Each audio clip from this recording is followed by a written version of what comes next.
अस्सलाम वालेकुम व्यूवर्स। बात मैंने करनी है आज पीटीआई के दरमियान अंदर जो खिचड़ी पक रही है उस हवाले से। देखें, इमरान खान को घेरने की कोशिश की जा रही है चारों तरफ से, उस पर दबाव बढ़ाया जा रहा है और ये दबाव इस बार बाहर से आने के बजाय अंदर से बढ़ाने की कोशिश की जा रही है। पीटीआई में एक ऐसा खलफशार बज़ाहिर दिखाने की कोशिश की जा रही है और ये आगे जाके नैरेटिव डेवलप किया जाना की कोशिश होगी कि चूँकि इमरान खान अपने दुश्मनों को और सियासी मुखालफों को भी बहुत टफ़ टाइम दे रहे हैं, लेकिन वो ख़ुद अपनी पार्टी के अंदर भी जो है वो बगावत को नहीं रोक पाए।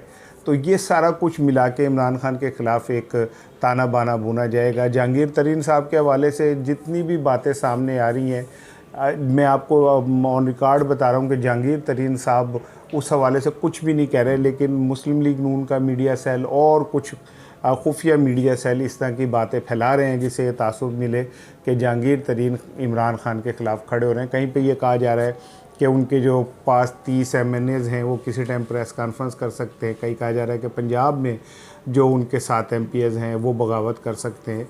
इसी तरह ताज़ा तरीन जो बात सामने आई वो कराची से आमिर लियाकत साहब की आई।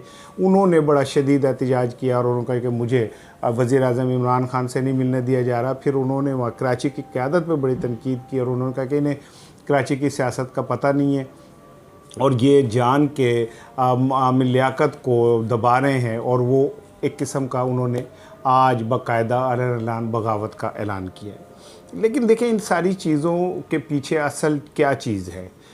असल चीज़ अभी सिर्फ ये नहीं है कि इमरान खान ने गंदम और चीनी के हवाले से जो स्टेप लिए हैं वो तो कुछ भी नहीं लिए। अभी तो 25 को जब फ्रांसिक रिपोर्ट आनी है और उसके बाद बहुत बहुत बड़े नाम आने हैं और उसके बाद FIA ने कार्रवाई करनी है, गिरफ्तारियां होनी है, बड़े बड़े नामों की गिरफ्तारियां होनी है, बड़े बड़े चेहरे बेनकाब होने हैं। तो ये सब उसकी पेशबंदी है। उससे पहले इमरान खान के ऊपर एक प्रेशर डेवलप करने की कोशिश की जा रही है। लाहौर में PTI के एक बहुत सीनियर मोस्ट आदमी ने, जो जहांगीर तरीन के बहुत करीब गिने जाते हैं, उन्होंने मुस्लिम लीग नून के एक बहुत सीनियर रहनुमा से, जो अपनी ज़बान के हवाले से बहुत कड़वे हैं, उनसे मुलाकात की और उनसे मुलाकात के अंदर इस उस्मान बुज़दार के हवाले से एक मनसूबाबंदी पे गुफ्तगू ये इब्तिदाई है और जिसमें ये हो सकता है कि इमरान खान से पहले पंजाब में उस्मान बुज़दार के ख़िलाफ़ वोट ऑफ नो कॉन्फिडेंस आए और उसके बाद इमरान खान की तब बारी आए। लेकिन मैं आपको एक बात बता दूँ, इमरान खान अपनी ज़िंदगी की सबसे अहम तरीन इनिंग खेल रहे हैं।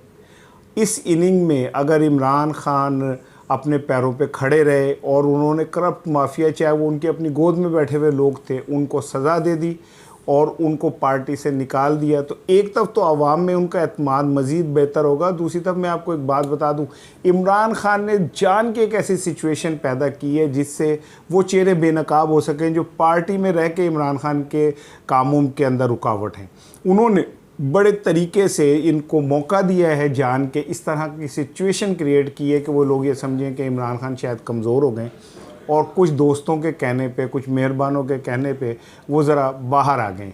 लेकिन ये इमरान खान ने ऐसी खौफनाक एक इनिंग शुरू की है कि इस इनिंग के अंदर वो एक तरफ तो अपने ऊपर ये लगा हुआ धब्बा मिटाने में कामयाब हो जाएंगे कि उनकी गोद में करप्ट लोग बैठे हुए हैं, और दूसरी तरफ वो अपनी पार्टी के अंदर वो काली भेड़ों को बेनकाब करने में कामयाब हो जाएंगे जो पार्टी में रह के पार्टी के मुफादात के ख़िलाफ़ काम कर रही हैं।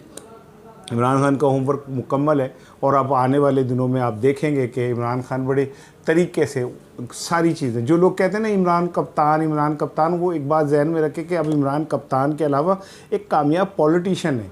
उसने पाकिस्तान की सबसे बड़ी सियासी कुव्वतों को शिकस्त नहीं दी, उन्हें सियासी मैदान से आउट कर दिया।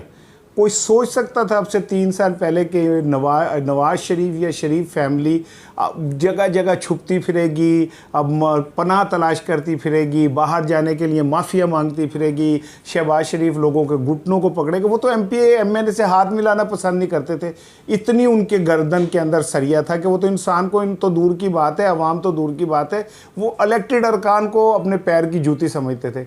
इसी तरह आसिफ अली जरदारी, जिसके मुतालिक कहा जाता था एक जरदारी सब पे भारी, आज आसिफ जरदारी कहाँ हैं?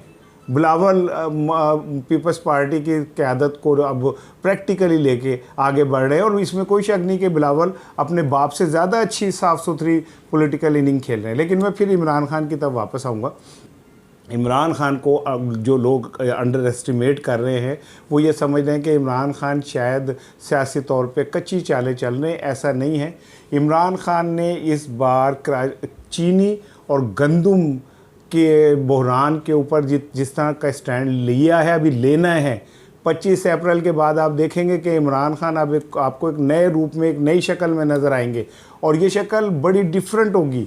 इसमें इमरान खान भी कैलकुलेटेड रिस्क ले चुके हैं, तय कर चुके हैं, और वो ये भी तय कर चुके हैं कि उन्हें ज़्यादा से ज़्यादा कितना इसमें नुकसान हो सकता है, कितना फ़ायदा। ये गेम आगे चल के आप देखेंगे कि मज़ीद भड़केगी, और वो अनासिर जो ख़ुद को अपने तौर पे समझते हैं कि शायद वो बहुत बड़ी सियासी क़ुव्वत है, जैसे जहांगीर तरीन। तो मैं पहले भी अर्ज़ कर चुका हूँ, मैं एक प्रोग्राम में ये कह चुका हूँ कि जहांगीर तरीन अपनी मर्ज़ी से, अपनी हैसियत से, तो उनका जहाज़ उड़ना तो दूर की बात है, उनका जहाज़ का पहिया रनवे पे नहीं हिल सकता। उन्हें अगर कभी कहीं से किसी मेहरबानों की जानिब से धक्का लगा तो शायद वो आएँ, लेकिन वो ऐसी सियासी गलती नहीं करेंगे। उनका तो बहुत कुछ स्टेक पे जो है वो पीटीआई की तरफ से लगा, और ये जो कहते हैं कि उन्होंने बहुत इन्वेस्ट किया है पीटीआई पे, तो जितना इन्वेस्ट किया उससे कहीं ज़्यादा उन्होंने अब तक कमा लिया। और उन्होंने नहीं, और बहुत सारे लोग हैं जिन्होंने पीटीआई पे बकौल लोगों के बहुत इन्वेस्ट किया, लेकिन उसके बदले वो बहुत कुछ पा भी चुके हैं। अब ये मौका है इमरान खान के लिए कि वो दूध का दूध और पानी का पानी करें। वो काली भेड़ों को भी फारिग करेंगे।